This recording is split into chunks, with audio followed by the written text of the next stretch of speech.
એવા ધામને પામવા કાજ અવસર અમૂલ્ય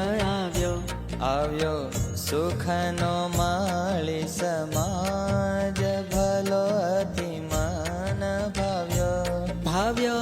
એ રસ દેહને ઉર તેણે પીવા પ્યાસ કરી દેહ બુદ્ધિ વળી દૂર એક ઉર રાખ્યા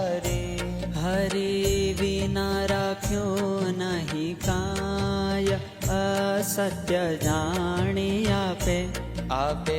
વિચાર્યું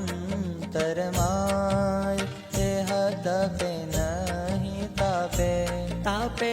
તપતા જાણી ત્રિલોક ઈચ્છા ઉરથી તજ